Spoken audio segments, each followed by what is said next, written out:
The first step is to diagnose your problem. Essentially, when the top latch is broken, the top doesn't sit flush and doesn't create a seal. See how mine's moving there? There's also a rattle.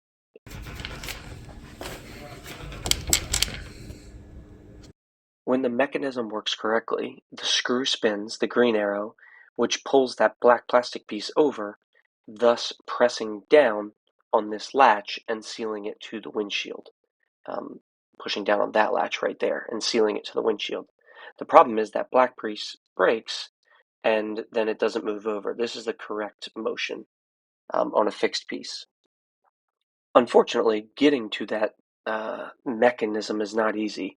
The first thing you need to do is remove all of the, we'll say, plastic trim pieces. So move your convertible, the first portion to 90 degrees. There is a screw-on dust cover-ish on either edge, like that. And then there are 10 T10 bolts all the way across that hold that plastic cover or plastic housing on. They are not very big, so try not to lose them or drop them on the rear floorboard like I did multiple times. There are also two hidden bolts. Those are T20s right behind the seals. On the inside of the rails, there are two more T20 bolts. These have a squarish washer which hold on the cloth top and pull it tight when the top closes. Don't lose the square washer. As you can tell, I did lose my square washer. Again, there's one on both sides, and then on the outside of the rail, underneath the weather seal, there are two T30s on both sides, so four total. Um, Kind of one about a third of the way up, and then one about two-thirds of the way up. Once you have it off, the weather seal kind of dangles like that, and that's what you're looking for. And now on to the most difficult part. This part is very tedious. There are six T25 bolts that hold on the soft top from the bottom and screw into ultimately that plastic cover on the front. Really difficult to get to. It's easiest to work from the outside in, and it's easiest if the top is pulled forward like it is in this position. This is where the stubby screwdriver, specifically a stubby ratcheting screwdriver, really comes into play because there's just not a lot of room to get your hand in there or your arm in there for the middle too. This will probably take a good chunk of time. I'm not going to lie to you. Probably took me at least a half hour to get it off. When you do finally get it off, make notes of the way that the metal bar goes, and then you should be able to pull off this plastic piece and expose the locking mechanism that's broken.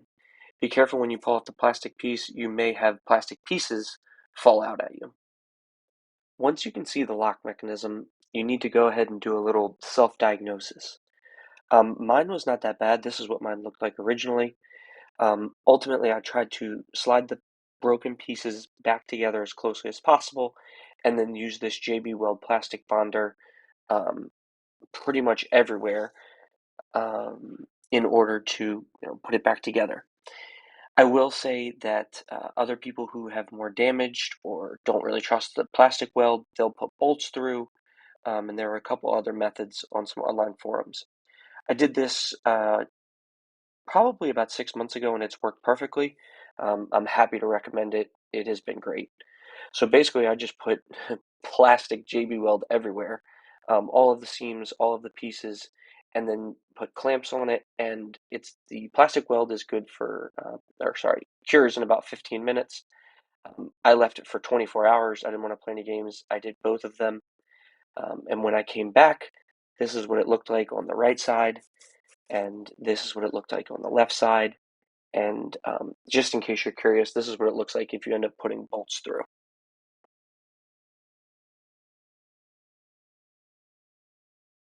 While your epoxy's drying, go ahead and do all the regular YouTube things like subscribe or super thanks.